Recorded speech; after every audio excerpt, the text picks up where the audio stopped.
ప్రేసి మరికొద్దిసేపట్లోనే YS Jagan తన పర్యటనను ప్రారంభించబోతున్నారు. తాడేపల్లిలోని తన నివాసం నుంచి వైఎస్ జగన్ ఖచ్చితంగా మరొక పావు గంటలోనే బయలుదేరి గుంటూరు వెళ్తారు. అక్కడ టీడీపీ గుండాల దాడిలో ఏదైతే గాయపడినటువంటి కార్యకర్తలతో పాటు అక్కడ ధ్వంసమైనటువంటి రాంబాబు ఇంటిని కూడా పరిశీలించబోతున్నారు. కుటుంబ సభ్యులను పరామర్శించబోతున్నారు. అయితే ఎప్పట్లాగే వైఎస్ జగన్ క్షేత్రస్థాయి పర్యటన అనగానే పోలీసులను ఉసుగొల్పుతున్నటువంటి ప్రభుత్వం అడ్డుకునేటువంటి ప్రయత్నం చేస్తుంది. ఇప్పటికే గుంటూరు నగరాన్ని పూర్తి స్థాయిలో అష్టదిగ్బంధనం చేసింది. నగరానికి నలువైపులా చెక్ పోస్టులు పెట్టడం ద్వారా ఎవరిని కూడా నగరంలోకి రానికుండా చేసేటువంటి ప్రయత్నాలు కూడా పెద్ద ఎత్తున జరుగుతున్నాయి.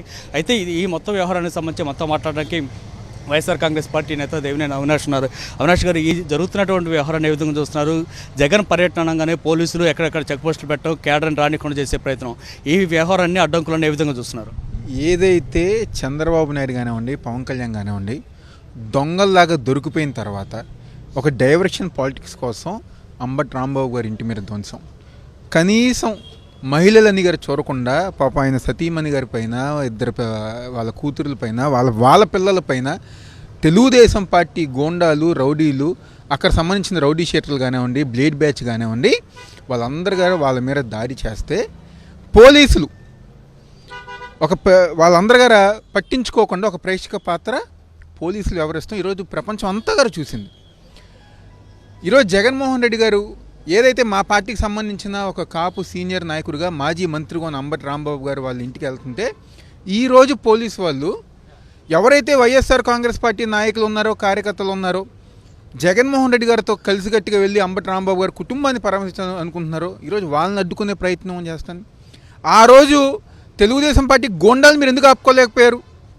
ఈరోజు ఎందుకంటే పరామర్శకు వెళ్తుంటే వైఎస్ఆర్ కాంగ్రెస్ పార్టీ నాయకుల్ని అడ్డగిస్తాం, హౌస్ అరెస్టులు చేస్తాం, రావద్దని చెప్పని బెదిరిస్తాం, కేసులు పెడతామని చెప్పని భయపెడతాం. ఈరోజు పోలీస్ వ్యవస్థ ఆంధ్రప్రదేశ్ రాష్ట్రంలో గతంలో ఎప్పుడో బీహార్లో వినేవాళ్ళం, కానీ ఆ జంగిల్ రాజ్ అనేది, రౌడీ రాజ్యం అనేది ఈరోజు ఆంధ్రప్రదేశ్ రాష్ట్రంలో చంద్రబాబు నాయకత్వంలో మరోసారి ఎన్ని అడ్డంకులు వచ్చినా ఏదొచ్చినా జగన్మోహన్ రెడ్డి గారు ఒక నాయకత్వంలో వేలాది మంది కార్యకర్తలు అంబటి రాంబాబు గారు ఇంటికి వెళ్తారు. వాళ్ళ కుటుంబాన్ని, వాళ్ళ సతీమణి అందం గారు పరామర్శించి వాళ్ళ కుటుంబానికి జగన్మోహన్ రెడ్డి గారు ధైర్యం చెప్తారు. అంటే ఆ రోజు టీడీపీ ఎమ్మెల్యే గల్లా మాధవ్ స్పష్టంగా చెప్పారు, అవును నేనే దాడి చేశాను గుంటూరు మహిళలతోటని. కానీ కుటుంబ సభ్యులు, అంబటి రాంబాబు కుటుంబ సభ్యులు కంప్లైంట్ చేస్తే కనీసం ఆమె పేరు కూడా ఎఫ్ఐఆర్లో నమోదు చేయలేదు.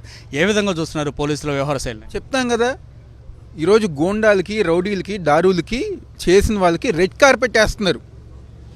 సోషల్ మీడియాలో ఏమైనా పోస్ట్ పెడితేనో, లేకపోతే మేక తలకాయలు పాపం ఏదో కోస్తేనేమో ఈరోజు అన్యాయంగా కేసులు పెట్టి 14 రోజులు రిమాండ్ అని చెప్పని, లేకపోతే నది రోడ్డు మీద నడిపిస్తున్నారు. ఈరోజు పట్టపగలో ఇళ్ల మీద దారులు చేసి, మహిళల మీద దారులు చేసి, ఇంకో పక్క జోగి రమేష్ గారి ఇంటి మీద పెట్రోల్ బాంబులు వేస్తే వాళ్ళందరికీ స్టేషన్ బెయిల్ ఇచ్చి రెడ్ కార్పెట్ వచ్చి రమ్మని కూర్చుని భోజనాలు పెట్టి కాఫీలు టీలు ఇచ్చి పంపించే విధంగా ఈరోజు ఆంధ్రప్రదేశ్ రాష్ట్రంలో పోలీస్ వ్యవస్థ పనిచేస్తుంది. పోలీస్ వ్యవస్థ పోలీస్ యూనిఫామ్ కన్నా పసుపు చొక్కా, పసుపు కండువా వేసుకుని పనిచేసే విధంగా ముందుకెళ్తుంది. ఒక్కటి గుర్తుపెట్టుకోవాలి, 3 సంవత్సరాల తర్వాత ఎవరైతే ఈ దారుల్లో పాల్గొన్న రౌడీలు ఉన్నారో, తెలుగుదేశం పార్టీ గుండాలు ఉన్నారో, అదేవిధంగా వాళ్ళకు సహకరించిన పోలీస్ వాళ్ళు ఉన్నారో, రేపు జగన్మోహన్ రెడ్డి గారు అధికారంలోకి వచ్చిన తర్వాత చట్ట ప్రకారం వాళ్ళకి తగిన శిక్ష వేసే బాధ్యత వైఎస్ఆర్ కాంగ్రెస్ పార్టీ గారు తీసుకుంటారు. అంటే మీ పార్టీకి సంబంధించిన గుంటూరు, పల్నాడు జిల్లాకు సంబంధించిన నాయకులందరూ కూడా పోలీసులు అర్ధరాత్రి నుంచి నోటీసులు ఇస్తున్నారు. ఎవరు కూడా జగన్ కార్యక్రమంలో పాల్గొనకూడదనేది హెచ్చరించడం కూడా చేస్తున్నారు. సో ఎందుకని జగన్ పర్యటనలో మీ పార్టీ లీడర్స్ని పోనీయకుండా చేసే ప్రయత్నం ప్రభుత్వం చేస్తుంది? ఈరోజు ప్రభుత్వానికి ఒక భయం. జగన్మోహన్ రెడ్డి గారు ఎప్పుడైతే రోడ్డు మీదకి వస్తున్నారో వేలాది మంది, లక్షలాది మంది ప్రజానికం జగన్మోహన్ రెడ్డి గారిని చూస్తానికి, ఆయన అభిమానిస్తానికి వేలాదిగా వస్తారు. ఈరోజు వాళ్ళు ఎవరైనా వస్తే మాత్రం ఎవరు రావట్లేదు, ఒక భయం.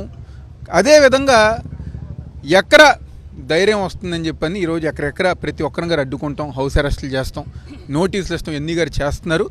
ఎన్ని అడ్డంకులు వచ్చినా, ఎంతమంది ఆపాలనుకున్నా జగన్మోహన్ రెడ్డి గారితో కలిసి గట్టిగా వేలాది మంది కార్యకర్తలు వెళ్ళి అంబటి రాంబాబు గారి కుటుంబాన్ని పరామర్శించడం జరుగుతుంది. ఈరోజు మీ నాయకుడు జగన్ అక్కడ గుంటూరు వెళ్తున్నారు అనగానే నిన్న రాత్రి నుంచే పోలీసులు అడవుడు స్టార్ట్ చేశారు. అక్కడ ఉన్నటువంటి ధ్వంసమైనటువంటి వాహనాలను కూడా తరలించే ప్రయత్నం చేశారు. ఎందుకని ఆనవాళ్ళు లేకుండా చేసే ప్రయత్నాన్ని పోలీసులు చేస్తున్నారు? ఈరోజు వాళ్ళ తప్పులు ఎక్కడ దొరికిపోతారని చెప్పని, వాళ్ళు చేసిన అన్యాయం ఎక్కడ దొరికిపోతారని చెప్పని ఈరోజు పోలీసు వాళ్ళు నిన్నేదో హడావిడిగా వచ్చి ఫోరెన్సిక్ అని చెప్పని, అది అని చెప్పని, ఇదని చెప్పని కార్లు తీసుకెళ్ళిపోతాం, లేకపోతే మొత్తం అంతా ఆనవాళ్ళన్నీ గారు క్లీన్ చేసే విధంగా ఎక్కడ ప్రపంచం మొత్తానికి జగన్మోహన్ రెడ్డి గారు వెళ్ళిన తర్వాత మొత్తం వాళ్ళు చేసిన దౌర్జన్యం, పోలీసులు చేసిన దౌర్జన్యం దొరికిపోతుందని చెప్పని ఈరోజు పోలీసు వాళ్ళే ముందుగా ఎన్ని గారు చేస్తున్నారు. కానీ ప్రపంచానికి, రాష్ట్ర ప్రజానికానికి తెలుసు జరిగిందేంటో, ఎవరు వెనకమాలు ఉంది, దగ్గరుండి చేపించారో. కాబట్టి ఎన్ని గారు ప్రజానికం గమనిస్తున్నారు. అంబటి రాంబాబు కార్యాలయం మీద నిప్పు పెట్టింది ప్రపంచం అంతా లైవ్లో చూసింది. కారును కూడా తగలబెట్టింది కూడా చూశారు. కానీ నిన్న క్లూస్ టీం మాత్రం అసలు తగలబెట్టినటువంటి ఆనవాళ్ళు ఏ ఒక్కటి కూడా లేదని చెప్పి ప్రభుత్వానికి ఒక నివేదిక కూడా ఇచ్చింది.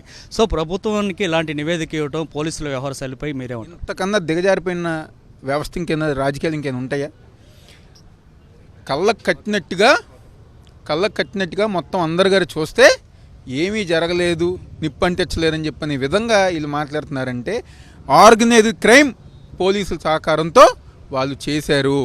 ఎవరు అవునన్నా కాదన్నా పోలీసుల సహకారం ఉంది కాబట్టి వాళ్ళు చేశారు. కాబట్టి తప్పకుండా వాళ్ళందరూ గారు శిక్ష పడాల్సిందే. సో ఇదే పరిస్థితి. ఖచ్చితంగా ఏదైతే ఆర్గనైజర్గా ఈ మొత్తం క్రైమ్ అయితే జరుగుతుంది కాబట్టి ఇందులో పాల్గొన్నటువంటి ప్రతి ఒక్కరికి శిక్ష అయితే ఖచ్చితంగా పడి తీరాల్సిందనేది దేవినేని అవినాష్ చెప్తున్నారు. ఏదేమైనా మరికొద్దిసేపట్లోనే వైఎస్ జగన్ ఇక్కడి నుంచి బయలుదేరిపోతున్నారు. ఒకసారి మనం ఇంటి వైపు కూడా నేను చూపించే ప్రయత్నం చేస్తున్నాను. ఇక్కడి నుంచి వైఎస్ జగన్ వెళ్ళబోతున్న నేపథ్యంలో పార్టీకి సంబంధించినటువంటి క్యాడర్ కూడా ఇక్కడ చేరుకున్నారు. మరికొద్దిసేపట్లోనే జగన్ ఇక్కడి నుంచి బయలుదేరి వెళ్ళబోతున్నటువంటి పరిస్థితి నేపథ్యం.